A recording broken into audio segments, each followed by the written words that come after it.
अस्सलाम वालेकुम। Imaging expert Pakistan की एपिसोड के साथ मैं हूं सैयद मुदब्बिर ज़ैदी। पेशेंट सेफ्टी के हवाले से बहुत कम डिस्कस किया जाता है, बहुत कम बात की जाती है। ख़ास तौर से सीटी स्कैन के अंदर, एमआरआई के अंदर पेशेंट सेफ्टी बहुत इंपॉर्टेंट होती है। एमआरआई की पेशेंट सेफ्टी के हवाले से डिस्कस करने के लिए हमारे साथ आज मौजूद हैं खुजस्ता। खुजस्ता के बारे में मैं बताता चलूँ कि ये ग्रेजुएट मेडिकल टेक्नोलॉजिस्ट हैं और माशाल्लाह से ये पिछले 8 ए 7 से 8 साल से ज़्यादा का इनका एक्सपीरियंस है। पाकिस्तान और पाकिस्तान से बाहर भी जो है वो अपनी सलाहियतों के जो है वो झंडे गाड़ती जा रही हैं। माशाल्लाह से बहुत कॉम्पिटेंट हैं और कुछ ऐसे जूनियर्स होते हैं जिन पे आपको काफ़ी जिनसे तवक्कात वाबस्ता होती हैं कि वो बहुत अच्छा काम कर रहे हैं और उनसे उम्मीद होती है वो इंशाल्लाह काफ़ी आगे जाएँगे। उनमें से खुजस्ता का एक नाम जो है वो बिल्कुल सबके सामने है। खुजस्ता अस्सलाम वालेकुम, कैसी हैं आप? वालेकुम अस्सलाम, अल्हम्दुलिल्लाह। आप बताएं। बस ठीक-ठाक। आप अपने बारे में थोड़ा-सा ब्रीफ इंट्रोडक्शन दीजिए अपना।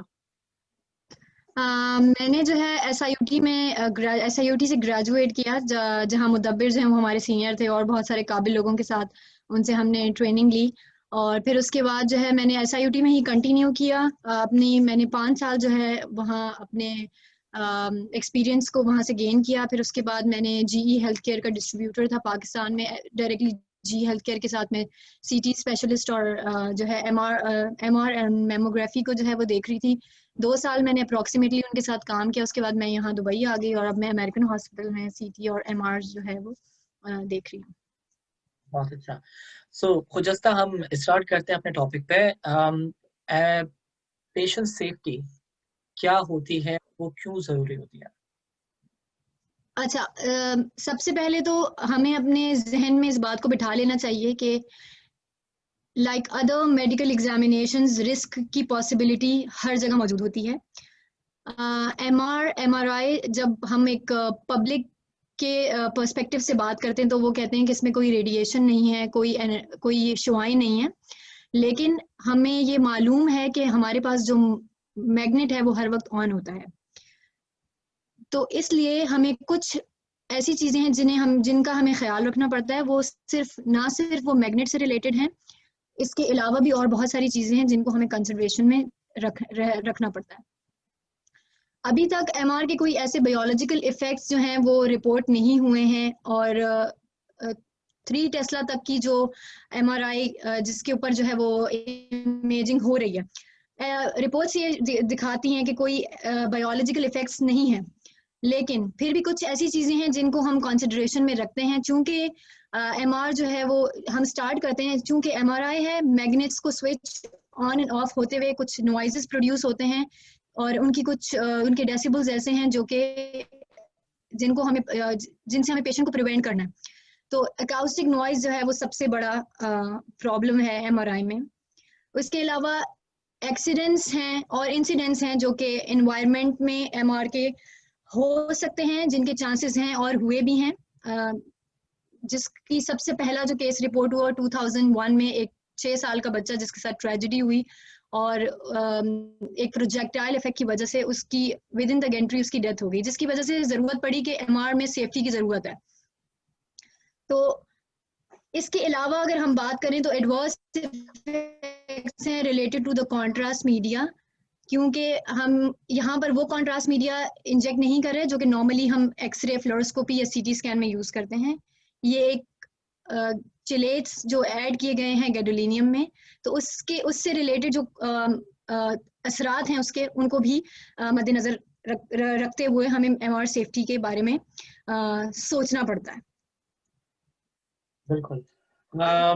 हर डिपार्टमेंट का एक प्रोसीजर होता है कि जब भी पेशेंट डिपार्टमेंट में आता है, खास तौर से उसकी जब एमआरआई की अपॉइंटमेंट दी जाती है, तो उससे कुछ क्वेश्चंस पूछे जाते हैं, उनसे कंसेंट फॉर्म फिल करवाया जाता है एमआरआई सेफ्टी के हवाले से। थोड़ा-सा बताएँगे कि उसमें क्या-क्या क्वेश्चंस नॉर्मली पूछे जाते हैं मेनली? सबसे पहले तो मैं ये कहूँगी, क्योंकि हम एक पर्टिकुलर अपने पाकिस्तान के हवाले से बात कर रहे हैं, तो हमारे यहाँ चीज़ों को not in a bad sense, लेकिन हमारे यहाँ चीज़ों को कुछ लीनियंट लिया जाता है। तो एमआर सेफ्टी से रिलेटेड जो क्वेश्चंस हैं और जो उसके स्क्रीनिंग फॉर्म्स हैं, उनको सबसे पहले पढ़ना बहुत ज़रूरी है, उनके बारे में जानना बहुत ज़रूरी है कि हम उनसे क्या पूछने जा रहे हैं। फ्रॉम द बिगिनिंग जब पेशेंट आ रहा है तो आपको पेशेंट का नाम और उसकी जो डिटेल है वो कंफर्म करनी है कि आया जो हम पेशेंट जिसका स्कैन हम करने जा रहे हैं ये वही मरीज है जिसको हम मशीन के अंदर लिटाने के लिए जा रहे हैं। उसके बाद हम पेशेंट से ये पूछते हैं कि आया पेशेंट ने पहले कभी MRI का एग्जाम किया है या नहीं किया है। पेशेंट ने पहले MRI किया है या नहीं किया है ये हमें देखना जरूरी है, क्योंकि अगर पेशेंट पहले MR कर चुका होता है तो वो एग्जामिनेशन से उसको एक आइडिया होता है कि कहाँ जा रहा है और वो क्या महसूस करने जा रहा है और प्रोसीजर क्या है, कितना एग्जामिनेशन टाइम उसको लगेगा, ये सब चीज़ें हम उससे पहले से मालूम होती हैं। अगर पेशेंट को पहले से नहीं मालूम तो उसे हमें डिस्क्राइब करना पड़ेगा कि आया पेशेंट को कभी कोई मेटालिक इंजरी हुई है या नहीं हुई है, या पेशेंट को कोई फॉरेन बॉडी पेशेंट के अंदर मौजूद है, या पेशेंट को कोई ऐसा इम्प्लांट लगाया गया है, पोस्ट ट्रॉमा हो सकता है, या कोई फॉरेन बॉडी इंजरी हो सकती है, कोई पोस्ट ट्रॉमेटिक इम्प्लांट्स हो सकते हैं। तो ये चीजें पेशेंट से हमें पूछनी जरूरी है। जी, इसके अलावा जो है हम पेशेंट से ये पूछते हैं कि पेशेंट जो है पेशेंट के पास कोई एन्यूरिज्म क्लिप्स हैं, पेशेंट को कोई पेस मेकर डला हुआ है, पेशेंट की बॉडी में कोई स्टेंट मौजूद है वो डला हुआ है, प्रोस्थेसिस डले में, या इसके अलावा टैटूज हैं पेशेंट की बॉडी में। Normally tattoos they are not common in our society जब हम पाकिस्तान की बात करते हैं, लेकिन अगर कोई पेशेंट है उसको टैटू मौजूद है तो हम उससे पूछते हैं कि उस टैटू में जो है वो इंक जो है वो आया ब्लू कलर की है, ब्लैक है और रेड कलर है।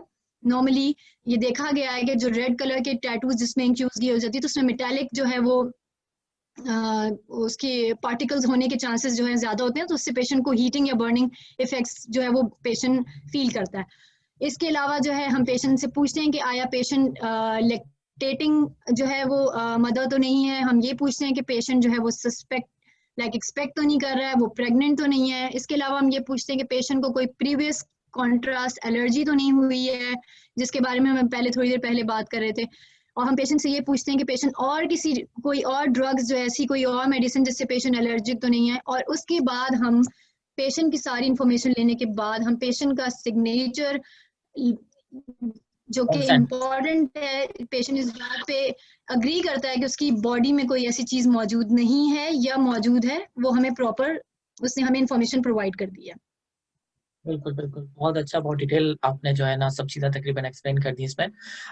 पेशेंट के आपका जो प्रोसीजर आपने बहुत अच्छे बताया कि आपने सेफ्टी पूछी। ऑब्वियसली जब आपका पेशेंट का एग्जाम स्टार्ट हो रहा होता है तो उससे पहले जो है वो पेशेंट ने अपनी वैल्यूएबल सब एक जगह रखनी पड़ती है, उस पर हम डिस्कस करेंगे। पहले मैं सिर्फ आपसे ये पूछना चाहूँगा कि जो पेशेंट के अंदर जो इम्प्लांट्स हैं उनको क्या हम कंसिडर कर रहे हैं कि सारे इम्प्लांट 1.5 टेस्ला पे जो है वो सब सेफ है, या 1.5 टेस्ला पे भी कुछ ऐसे इम्प्लांट्स हो सकते हैं जो कि हमें सेफ्टी क्या किस तरह पूछनी है? जब हम 3 पे काम करें तभी हम सेफ्टी पूछें या 1.5 पूछें, और क्या हम ये कंसीडर कर लें कि 1.5 पे मौजूदा सारे इम्प्लांट जो है अभी सेफ है? देखिए मुदब्बिर, हमें ये मालूम है कि हम जब MR की फील्ड में काम कर रहे हैं तो वहां पर 3 किस्म की मैग्नेटिक फील्ड्स मौजूद हैं। तो जो पहली मैग्नेटिक फील्ड है जो कि स्टैटिक मैग्नेटिक फील्ड है वो हर वक्त ऑन है, ये चीज हमें मद्देनजर हमेशा हमें याद रखनी चाहिए। तो जो स्टैटिक मैग्नेटिक फील्ड है वो 1.5 टेस्ला हो या 3 टेस्ला हो, दिस इज प्राइमरी थिंग कि मकनातीस ऑन है।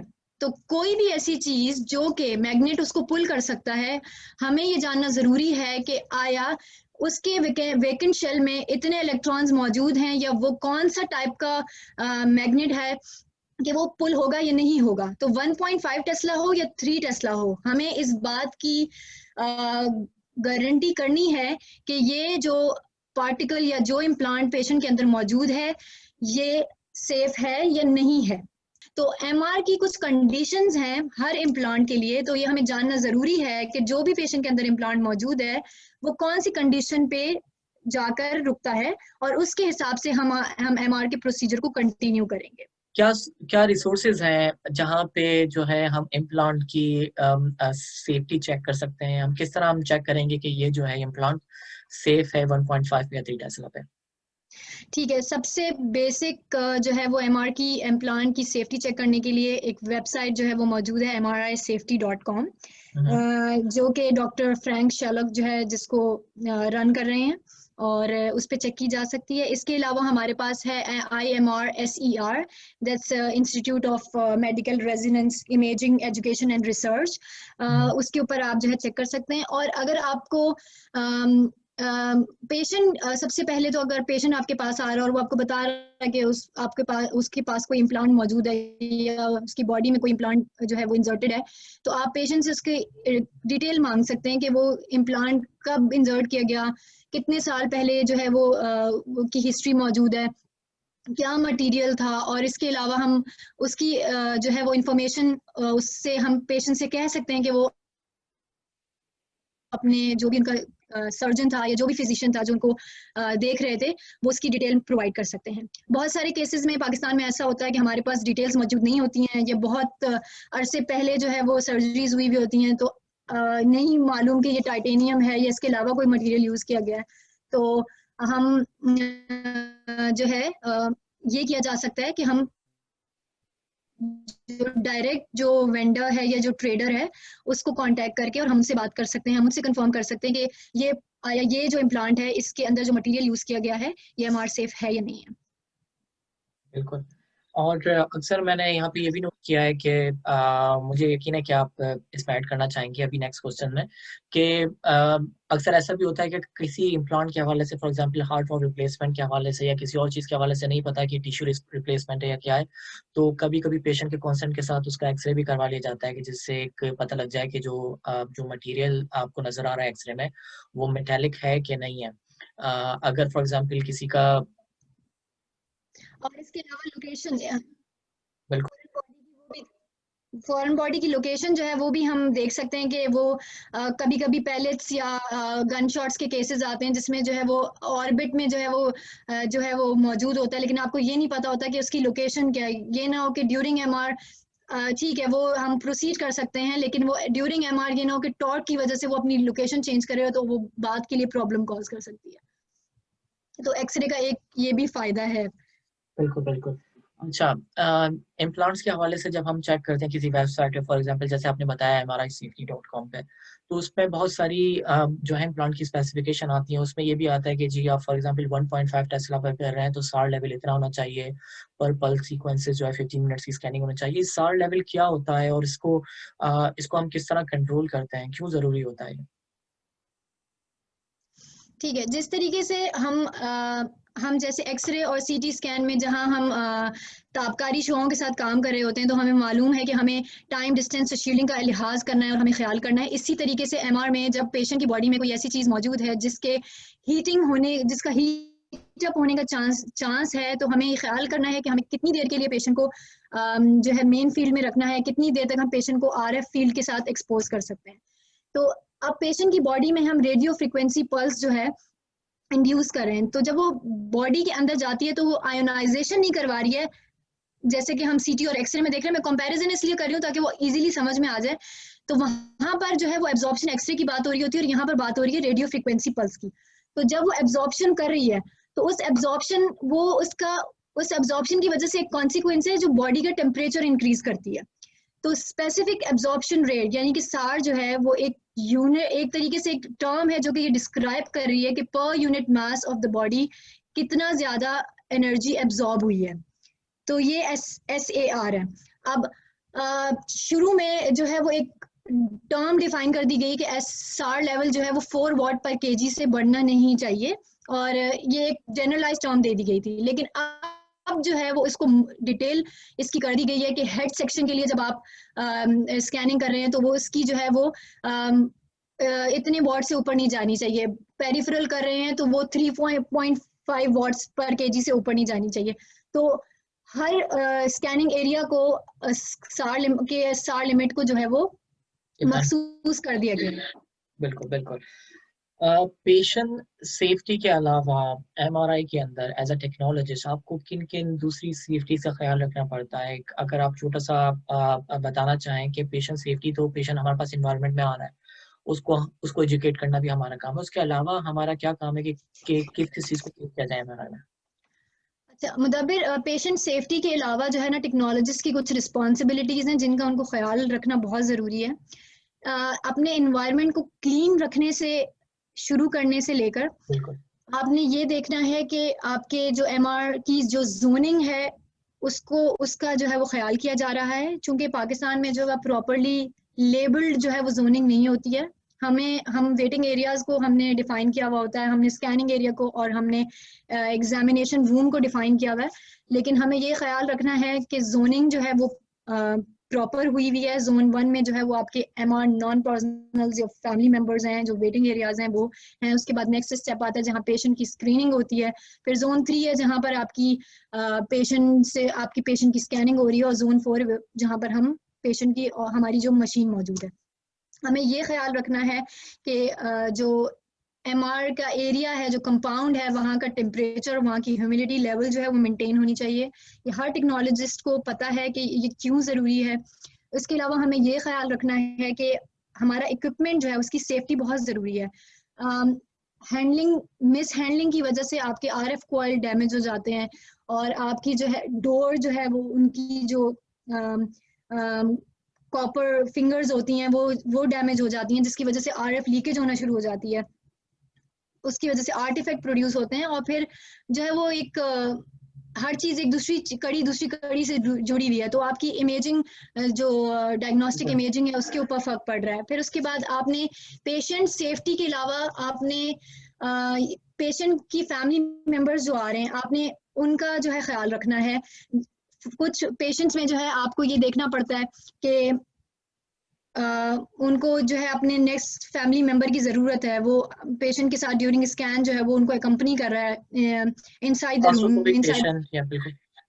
जी, तो फिर इसके बाद जो पेशेंट को ट्रांसपोर्ट कर रहे हैं, जो हमारे पोर्टर्स हैं, उनको देखना है, क्योंकि चूंकि कुछ लोग लाइल्म होते हैं, व्हील चेयर्स और ऑक्सीजन सिलेंडर्स, तो ये इन चीज़ों को देखना है। इसके अलावा जो हमारे अपने स्टाफ है, फॉर एग्जांपल कोई एक्सपेक्टेड खातून है, चूंकि अभी तक ऐसे कोई जो है वो रिपोर्ट्स नहीं है मौजूद, लेकिन फिर भी ये ख्याल करना है कि अगर कोई प्रेग्नेंट खातून है तो वो ड्यूरिंग स्कैनिंग एग्जामिनेशन रूम के अंदर ना जाएं, वो पोजीशन कर सकती हैं लेकिन उसके बाद वो बाहर आ जाएं। इसके अलावा एनेस्थीसिया इक्विपमेंट है, सेडेशन का जो इक्विपमेंट है, उसके हवाले से जो हमें ख्याल करना चाहिए, हमें देखना है कि वो एमआर सेफ है या नहीं है। हम क्योंकि जो एनेस्थीसिया की टीम कभी कभी आ रही होती है और पेशेंट्स को जो है वो हम उसी वक्त इंट्यूबेट कर रहे हैं या जो है उनको कोई डिवाइसेस यूज कर रहे हैं, हमें इस चीज़ का ख्याल रखना है। एमआर पर्सनल और नॉन पर्सनल की जो स्क्रीनिंग की मैं बात कर रही हूँ, उसमें ज़रूरी है कि अगर कोई पेशेंट को अकम्पनी कर रहा है इनसाइड द एग्जामिनेशन रूम, तो उनके स्क्रीनिंग फॉर्म जो है प्रॉपरली फिल्ड अप होने चाहिए और जो आपके रिकॉर्ड में रहेंगे। करनी हमें ये देखना है कि नहीं होने जा रहा है कोई भी हादसाती ऐसा कोई हादसा हो सकता है, हमें मालूम है कि हमें कैसे पता चलेगा कि अनइंटेंशनल जो है वो क्वेंच होने वाला है, तो हमें पता है कि डकलिंग साउंड जो है वो मौजूद है। तो ये सारी चीज़ें हैं जो कि सेफ्टी से रिलेटेड है, हमें इनका ख्याल रखना पड़ेगा। कॉन्ट्रास्ट रिलेटेड एडवर्स इफेक्ट्स हैं which is in patient safety के सेक्शन में आते हैं, बट हमें ये देखना है कि उससे क्या क्या प्रॉब्लम हो सकते हैं। कॉन्ट्रास्ट की डिस्क्रिप्शन देना पेशेंट को ज़रूरी है। बिल्कुल। इन शॉर्ट बस ये कहना चाहूँगा कि जो भी एमआरआई के एनवायरनमेंट में आ रहा है उसकी स्क्रीनिंग बहुत ज़रूरी है। कोई भी फॉर एग्जांपल इन पेशेंट के हवाले से मैं इसमें ऐड करना चाहूँगा, खुद जिस ने तो बहुत अच्छा तरीके से एक्सप्लेन किया है। इन पेशेंट जब आपके पास आता है तो इन पेशेंट से अटैच जितनी भी चीज़ें आपने चेक करनी है, बहुत सारी चीज़ें जो कि पेशेंट के साथ जा रही हैं वो जो है वो स्किन बर्न कर सकती हैं पेशेंट को। अगर during the scan for example अगर ईसीजी पैचेस लगे रह गए तो बहुत सारी चीज़ें वो कॉज कर सकती हैं। तो आपने एज अ रिस्पॉन्सिबल टेक्नोलॉजिस्ट आपने ही स्क्रीन करना है, चाहे कोई भी एमआरआई स्कैनिंग रूम के अंदर जाता है। बहुत शुक्रिया, अब बहुत अच्छी बात हुई है और इस पे मजीद हम इस टॉपिक को एक्सपेंड करेंगे, उस पर बात करेंगे। As a medical imaging technologist आप इतने अरसे से काम कर रही हैं, तो आप चाहे जूनियर को जहन में रखते हुए, सीनियर्स को जहन में रखते हुए, अपने एनवायरनमेंट को जहन में रखते हुए कुछ भी आपको एक नसीहत करनी चाहेंगी किसी को भी, हम सब के लिए, और एक गिला क्या है आपका? मैं गिला तो खैर मेरा कोई नहीं है और नसीहत भी कोई नहीं है। एक बहुत फ्रैंक उसमें ये कहना मैं चाहूँगी कि पेशेंट को एग्जामिनेशन का पता होना कि उसके साथ क्या होने जा रहा है, उसको डिस्क्राइब करना ये पेशेंट का राइट है, और हमें उसको बताना है कि एग्जामिनेशन टाइम कितना है, उसको क्या महसूस होगा, हमें इमेजिन करना चाहिए कि हम उस सिचुएशन में हों और बहुत ज़ोरदार आवाज़ें हमारे कान में पड़ रही हों। तो हमें ये देखना है कि हम वो कैसा महसूस करेगा। तो वेल इन्फॉर्म्ड चीज़ें बहुत ज़रूरी हैं। और उसके अलावा लीनियंट ना लें, हम किसी जान को जो है वो एक हम उसका स्कैन करने जा रहे हैं, और जिस तरह हमारी जान इंपॉर्टेंट है, इस तरह उस सामने वाला जो कि बीमार है और जो जिसको हमारी कंपैशन की और हमारी केयर की ज़रूरत है, हम उसका प्रॉपर स्क्रीनिंग करके और फिर उसको उस मकनातीस के हवाले करें जहां हमने उसकी डायग्नोस्टिक इमेजिंग जो है हमने निकालनी है। और डायग्नोस्टिक इमेजेस और खूबसूरत इमेजेस उसी वक्त निकल सकते हैं कि जब आप आर्टिफैक्ट से पाक इमेजेस प्रोड्यूस करेंगे, और ये तभी पॉसिबल है जब आप इक्विपमेंट सेफ्टी, पेशेंट सेफ्टी और एनवायरनमेंट सेफ्टी का ख्याल रखेंगे। बहुत शुक्रिया खुजस्ता आपका टाइम का। हम इस एपिसोड को यहीं पे फिनिश करेंगे। इमेजिंग एक्सपर्ट पाकिस्तान की नेक्स्ट एपिसोड के साथ हम दोबारा जल्द हाजिर होंगे। तब तक के लिए खुदा हाफिज।